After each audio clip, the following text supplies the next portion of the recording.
satu. Kemudian perbarui lagi gitu ya, untuk model penelitian tindakan ini sudah melalui tahapan, kemudian nanti feedback, umpan balik kembali melihat ke atas lagi ya masalahnya begitu ya. Nah kemudian diperbarui lagi begitu ya oleh model positif. Nah berarti ini apa pembelajaran kita apa bahwa ya model yang awal itu yang model masih sederhana ya maka model yang masih sederhana. Nah kemudian ditingkatkan lagi ya diperdalam lagi gitu ya diperdalam lagi kemudian diperluas lagi begitu ya. Nah kemudian yang terakhir itu model positif berarti itu menambah dari pandangan sudut pandang yang berbeda ya sudut pandangnya sudah agak berbeda. Jadi kalau model Lewin ya dan penelitian tindakan ini lebih berfokus pada masalahnya, gitu ya masalah apa sebenarnya masalah yang terjadi di dalam organisasi. Kemudian bagaimana cara memecahkannya, begitu ya itu masih yang di Lewin dan penelitian tindakan ya jadi bagaimana masalahnya itu apa sebenarnya begitu ya kemudian bagaimana organisasi itu bisa menyelesaikan masalah yang terjadi begitu sehingga organisasi bisa bekerja dengan lebih baik itu di inti yang pertama di model pertama dan kedua model Lewin dan model penelitian tindakan. Nah, kalau di model positif ya, namanya model positif ya, ini mulai fokus pada apa yang bisa dilakukan organisasi itu dengan tepat dan benar. Nah, namanya tadi kan model positif gitu ya. Fokusnya itu apa yang dilakukan organisasi itu semuanya tepat dan benar begitu ya. Jadi di model positif ini akan lebih fokus ke karyawannya, ke stafnya, ya, ke apa ya semua yang ada di organisasi itu, bagaimana mereka bisa bekerja dengan baik, gitu ya, bisa bekerja dengan baik dan kemampuannya itu terus ditingkatkan terus supaya itu tadi hasilnya itu lebih baik lagi, gitu ya. Fokusnya itu kalau yang di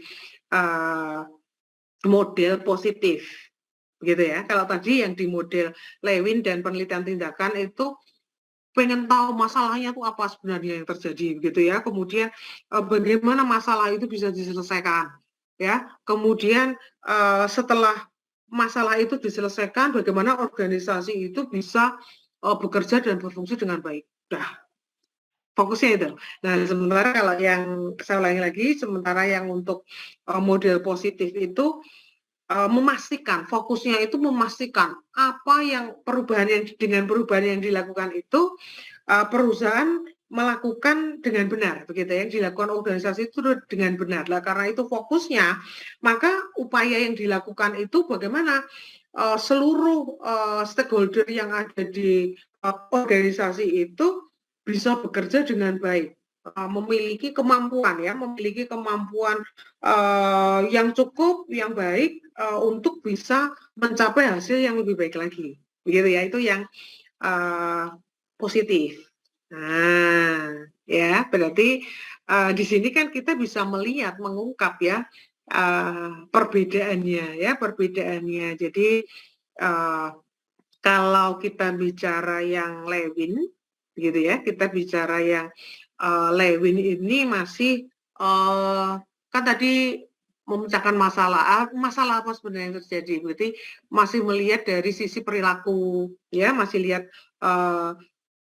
bagaimana menerapkan pengetahuan dan juga pengetahuan perilaku, ya. Berarti di sini nanti dia berusaha untuk memahami bahwa proses perubahan itu kan perilaku ya. Perilaku berarti kan perilaku organisasi itu kan ada individu, ada kelompok, ya, kemudian organisasi secara keseluruhan. Nah, berarti mereka melihat berbagai tingkatannya, berbagai tingkatan dulu dan bagaimana karena ada perilaku, ada tingkatan-tingkatan yang berbeda, maka organisasi itu harus konsultasi dulu ya dengan konsultan gitu ya. Jadi melibatkan peran konsultan gitu ya, karena tadi kan berpikirnya ini ada individu, ada kelompok begitu ya. Kemudian perilaku yang berbeda-beda, maka diperlukan ini komunikasi ya, komunikasi yang intens untuk bisa memahami. Komunikasi maksud saya konsultan dengan organisasi ya untuk bisa memahami bagaimana perilaku itu artinya bisa berubah ya, yang itu nanti akan mempengaruhi organisasi ya. Nah, berarti apa tadi? Kita melihat dari model Lewin ini fokusnya pada proses secara umum perubahan yang direncanakan ya. Jadi tidak melihat nanti actionnya bagaimana, tapi melihat prosesnya begitu ya. Jadi belum melihat actionnya. Kalau yang melihat actionnya itu yang model positif ya, berarti ya tadi ya, karena dia sudah bagaimana harus dilakukan dengan benar, bagaimana kemampuannya karyawan itu harus bagus sehingga nanti perubahan itu bisa bagus ya, bisa berjalan dengan baik dan bagus, begitu ya. Nah, itu tadi ya. Jadi Lewin itu fokusnya pada proses ya, pada proses secara umum ya, bukan pada kegiatan tertentunya. Nah, maka sebenarnya Lewin dan model penelitian tindakan itu agak searah. Yang agak berbeda itu yang pendekatan model positif ya. Artinya kalau model positif itu lebih melibatkan semua apa yang ada di dalam perusahaan ya. Jadi stafnya, karyawannya, manajemennya, semuanya. Sehingga fokus semuanya harus berubah dengan baik. Sudah melihat actionnya, semuanya harus berubah, semua unsur ya, keterlibatan semua sumber daya yang ada di dalam perusahaan itu. Nah, gitu ya. Jadi tadi saya ulangi kalau yang Lewin dan tindakan itu lebih ke konsultasi dulu deh dengan konsultan ya, karena tadi melihat dengan pertimbangan perilakunya ya, kemudian tingkatan-tingkatannya gitu ya. Nah, sehingga keterlibatan seluruh anggota, seluruh karyawan itu agak kurang, agak lemah gitu ya. Oke. Nah, kemudian di sini untuk model penelitian tindakan dan juga penelitian tadi ya sama ya, sudah saya katakan fokusnya tadi ya pada memperbaiki masalahnya ya, tidak fokus apa yang bisa dilakukan oleh organisasi gitu ya, itu tadi dan belum memikirkan bagaimana memanfaatkan kekuatan yang dimiliki. Nah, kemudian kalau yang positif sudah memikirkan bagaimana kekuatan yang dimiliki oleh para karyawan sehingga organisasi yang berubah ini bisa berjalan dengan baik. Nah, kira-kira itu penggambarannya ya. Jadi memang jadi esensi ya, state of the art itu semakin kita belajar, artinya ada teori yang awal, kemudian teori yang kedua lebih baru lagi, teori yang ketiga lebih baru lagi, ya. Kalau teori itu yang grade tertinggi, kemudian kedua model, ketiga konsep ya. Itu arahnya sama. Artinya diperbaiki lagi. Nah, berarti sebenarnya kenapa pentingnya kita paham teori, model, ya, sehingga kita bisa, oh, berarti apa ini tadi? Penjelasan dari Mbak Nurjana, Mbak Ika, Mas Joko, Mbak Estita ini. Berarti apa? Oh, ternyata kalau akan melakukan perubahan, ya, organisasi itu akan berubah, ya. Ini sebenarnya banyak aspek, ya, banyak aspek yang harus dilakukan, ya. Jadi tidak hanya sekedar memahami masalah apa yang terjadi saja, ya, tetapi juga bagaimana nanti perubahan actionnya itu, kegiatannya, tahapannya itu harus betul-betul apa yang penting yang harus dilakukan, artinya harus dirubah kegiatan yang mana, bagian yang mana, tahapan yang mana, gitu ya.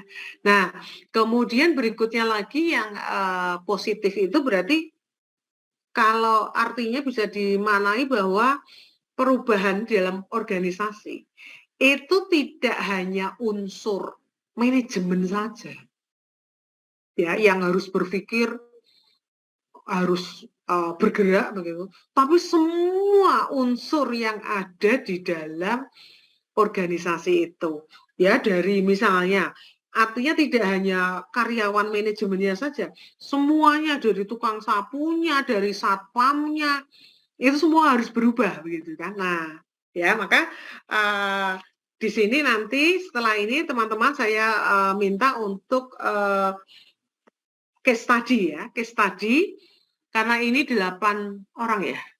Berapa? Oh ya, sekarang sudah 8 orang, ya. Di sini saya ada 8 perusahaan, ya.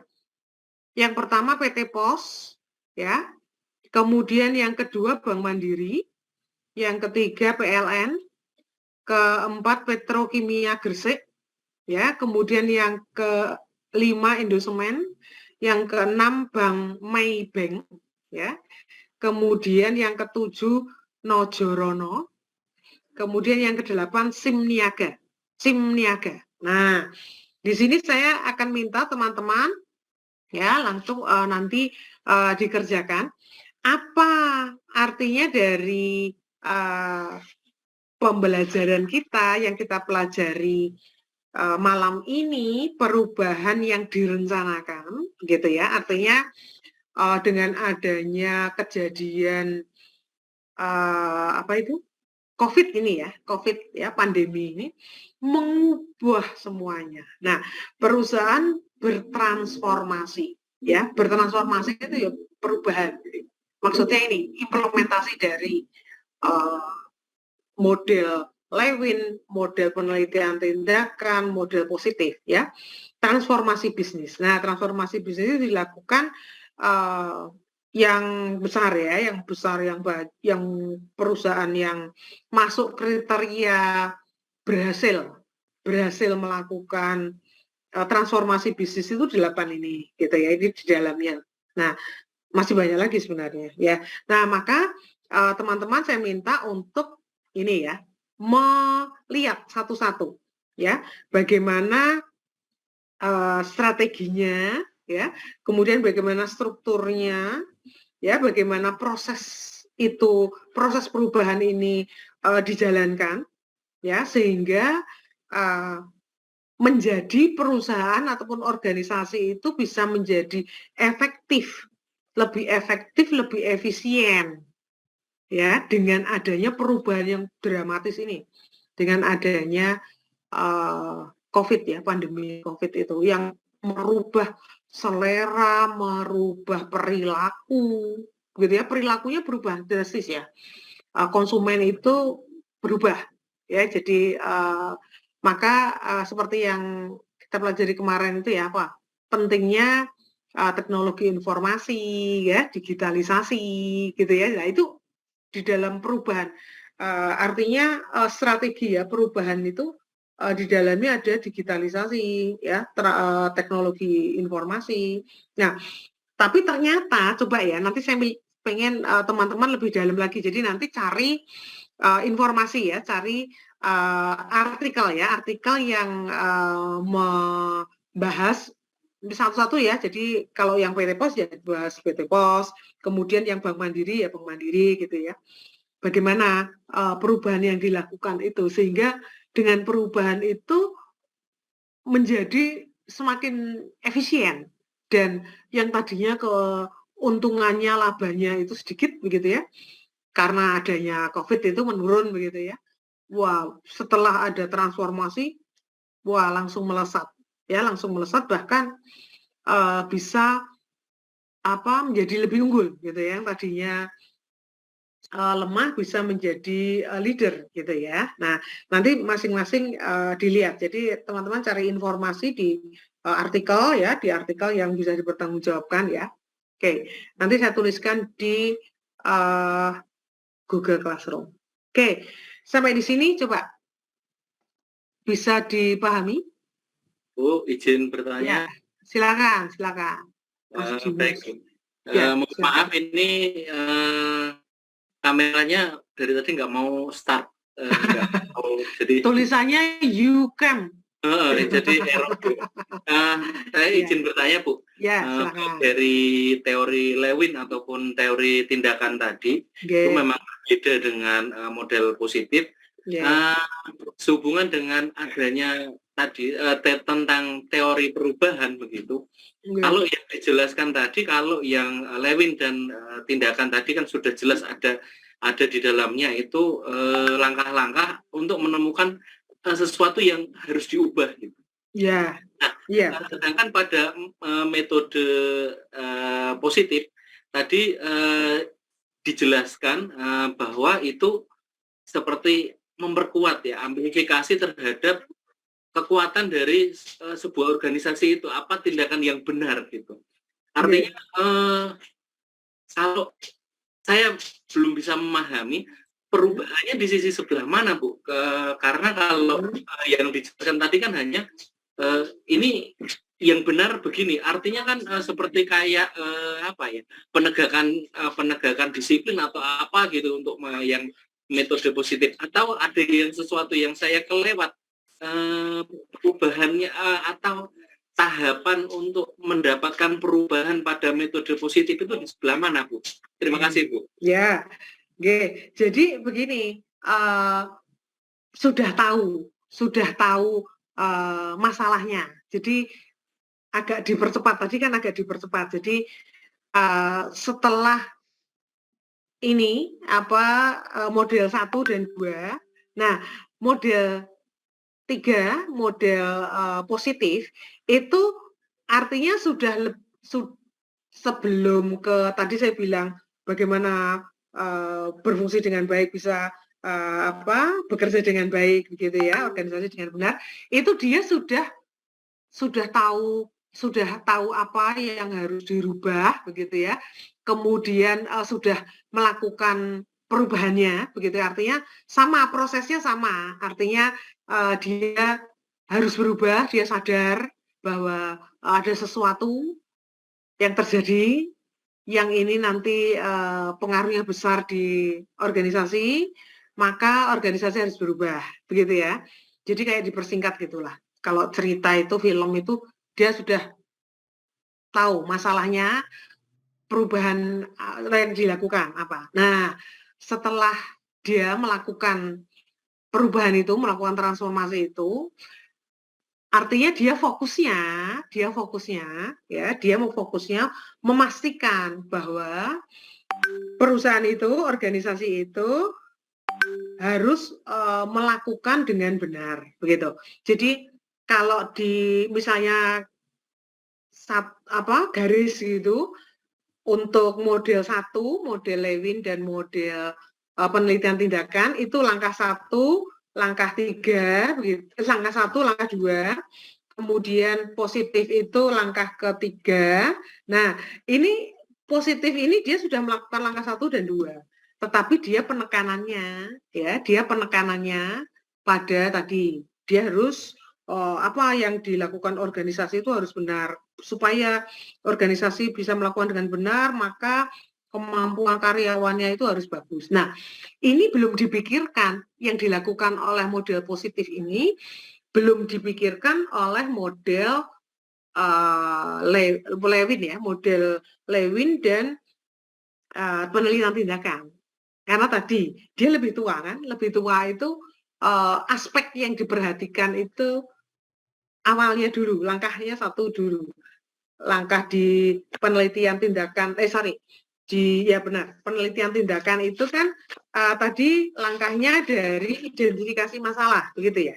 Dari identifikasi masalah, ya konsultasi dengan pakar ilmu perilaku, begitu ya. Nah, dia masih ke situ. Maka tadi kan feedback ya diungkapkan oleh Mbak Ika ya. Mbak Ika pembahasan apa tadi? Mbak Ika ya, benar ya. Kalau sudah misalnya sudah dipahami identifikasi masalahnya sudah benar, konsultasi oke, berarti harus seperti ini, kemudian datanya seperti ini, ya diagnosisnya seperti ini, kemudian berarti nanti perencanaan actionnya harus seperti ini, kemudian actionnya seperti ini, datanya seperti ini, hasilnya seperti ini. Kemudian dia mengevaluasi hasilnya apa ini? Harus balik lagi. Jadi yang namanya penelitian tindakan itu kan dia harus feedback ya. Nah, feedback. Jadi harus dilihat lagi benar nggak ini masalahnya. Atau bagaimana cara, pengumpulan datanya kurang tepat. Tadi konsultasi tentang perilakunya masih kurang baik, masih kurang banyak ini. Atau, diagnosisnya masih kurang. Nah, jadi fokusnya masih di langkah kembali lagi awal. Maka tadi saya garis bawahi bahwa model Lewin dan model penelitian tindakan itu masih searah. Ya, dia fokusnya untuk masalah apa sih sebenarnya yang terjadi begitu ya. Nah, kemudian baru dilengkapi oleh artinya apa? Aspek baru yang diperhatikan oleh model positif, tapi dia sudah melakukan yang seperti model 1 dan model 2 sudah dia lakukan, maka dia sudah tahu apa yang masalah yang terjadi di perusahaannya apa, berarti kalau seperti ini yang harus dirubah itu tidak hanya sekedar, misalnya tidak hanya sekedar teknologinya, tidak hanya sekedar digitalisasinya, tapi juga budayanya juga harus dirubah, begitu loh. Ya, jadi artinya dia sudah tahu poin-poinnya, sudah melakukan apa yang masalahnya, kemudian tahapan berikutnya mengumpulkan datanya, kemudian mendiagnosis, kemudian menemukan action apa yang harus dilakukan. Nah, tetapi di model yang positif ini dia menekankan bahwa kalau sudah tahu masalahnya ini, actionnya ini yang harus dirubah ini, berarti langkah ini harus dilakukan dengan benar. Ya, organisasi harus berfungsi dengan benar. Begitu artinya semua unsur di dalam perusahaan itu, ya dari sumber daya manusianya, kemampuannya harus ditingkatkan. Misalnya tadi misalnya digitalisasi itu kemampuan servernya harus lebih kuat lagi, harus lebih besar lagi, kemudian manusianya karyawannya itu bisa lebih dikurangi begitu. Nah, seperti yang terjadi di kantor pos itu yang seperti saya ceritakan kan, pensiun 2.500 diganti oleh 20 orang saja. Nah, seperti itu berarti kan ini sudah ada perubahan. Nah, bagaimana dia konsentrasi mencari 20 orang itu betul-betul talent dalam hal digital. Nah, yang dicari anak muda. Kalau dulu kan terkenalnya kantor pos itu orangnya tua-tua gitu ya, runuk-runuk gitu ya, old fashion gitu. Nah, sekarang berubah frontal. Ya, dari 2.500 pensiun itu hanya diganti oleh 20 orang yang muda-muda yang betul-betul punya talent, punya kemampuan. Nah, itu di situ. Ya, di model positif.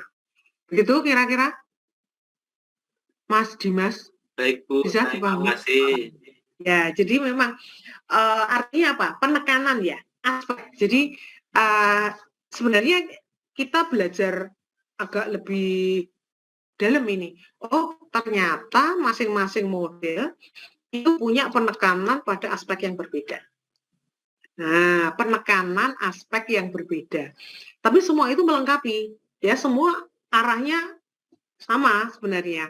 Ya, cuman penekanannya berbeda. Jadi yang model 1 dan 2 penekanannya masih pada langkah awal. Nah, sementara kalau model positif itu penekanannya pada ya bagaimana mendorong tadi ya ada tadi Mas Joko ya yang menjelaskan ya bisa memotivasi karyawannya ya dia bisa bekerja dengan baik. Nah, seperti itu. Tidak hanya sekedar baik tadi ya. Bekerja itu dengan hati, dengan passionnya, dengan nah ini kalau bekerja dengan hati, dengan passionnya itu tadi sekarang yang dilakukan kantor pos anak muda ya dengan apa situasinya yang dia melek digital ya kreativitasnya tinggi untuk teknologi gitu. Nah, seperti itu.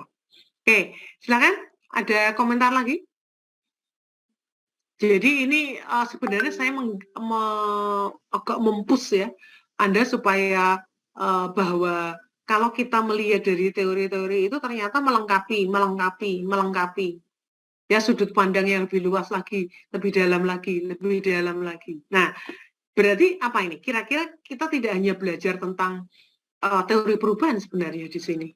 Tapi di sini kita mempelajari, oh ternyata berarti kalau nanti teman-teman itu akan menyusun tesis, berarti itu harus melengkapi, memperdalam dari teori yang digunakan. Maka harus ada teori utamanya. Nah, ya. Jadi jangan lupa nanti di apa itu tesis harus ada teori utamanya. Nah, harus ada gap-nya. Gap itu berarti apa? Ada apa yang belum ada di penelitian-penelitian yang lalu dan sekarang Anda akan cari itu yang belum ada di penelitian-penelitian yang lalu. Nah, gitu ya. Oke, Mas Indra, Mbak Ika, Mbak Istita, Mas Dinar, bisa paham ya, bisa memahami ya. Jadi harus ada sesuatu yang baru. Kan saya berkali-kali saya bilang ya, tesis itu harus ada inovasinya. Nah, berarti apa? Sesuatu yang baik. Inovasi itu bisa memperbaiki, bisa menjadikan lebih baik lagi apa? Harus ada di situ. Ya, jadi Anda tidak hanya replikasi. Nah, ini saya belajar model seperti ini, saya minta Anda untuk apa perbedaannya, apa fokusnya. Itu supaya Anda tahu bahwa oh ini belum ada di Lewin. Ya, model aspek yang diterapkan di dalam model positif itu belum ada di Lewin, belum ada di penelitian tindakan. Nah, ya. Kemudian di Lewin hanya 3 langkah tahapan, sementara di penelitian tindakan itu tahapannya lebih banyak lagi. Nah, lebih baik lagi ya. Berarti penelitian tindakan itu memperbarui ya, menambah, memperdalam modelnya Lewin, kemudian model positif itu memperdalam, memperbarui, menambah ya dari model Lewin dan model penelitian tindakan. Oke, jelas ya? Nah, ingat ya nanti saya tuliskan lagi ini tadi dari perusahaannya masing-masing satu ya, masing-masing satu. Berarti diulas ya, dianalisis bagaimana tentang perubahan yang terjadi atau transformasi bisnis yang terjadi di perusahaan-perusahaan itu. Teman-teman nanti bisa mengulas dari sisi strateginya, strukturnya, dan prosesnya sehingga perusahaan itu sekarang bisa lebih maju, lebih tangguh, lebih struggle, begitu ya, menghadapi rintangan apapun. Nah, rintangan COVID dan lain-lain, ya. Oke, demikian bisa diterima penjelasan saya? Ya, Bu. Bisa. Ya. Oke, terima kasih untuk malam hari ini. Saya akhiri, jadi nanti tugasnya ada 2 ya. Yang pertama nanti mengulas ini dulu, kemudian nanti tambahan 1 jurnal lagi untuk teori ya, untuk teori supaya yang dikaitkan dengan kepemimpinan, gitu ya. Jadi nanti minggu depan masih membahas case study-nya, jadi kita malam ini pahami dulu untuk modelnya, Ya, model itu grade kedua ya, setelah teori ya. Kemudian kita minggu depan belajar aplikasinya, berarti case study, apa yang terjadi pada masing-masing perusahaan ini, masing-masing punya masalah yang berbeda, gitu ya. Kemudian nanti berikutnya kita kaitkan dengan kepemimpinan, ya, mendiagnosis, kemudian kepemimpinan. Oke, demikian yang bisa saya sampaikan. Terima kasih. Tetap, ya, silakan. Silakan. Masih menggunakan PPT ya, Bu? Oh, ini nanti ya masih. Ya, masih. Jadi supaya agak lebih mudah untuk memaparkannya, ya, untuk masing-masing perusahaan. Nanti masing-masing dibagi sendiri-sendiri ya, satu-satu, nggih. Kan ini perusahaannya ada 8, berarti nanti teman-teman satu-satu, masing-masing mahasiswa perusahaannya beda-beda ya. Yang sudah saya tuliskan nanti saya tuliskan di Google Classroom. Gitu nggih, kira-kira? Nggih. Terima kasih untuk malam hari ini. Selamat malam. Assalamualaikum warahmatullahi wabarakatuh. Waalaikumsalam Waalaikumsalam warahmatullahi wabarakatuh. Ya.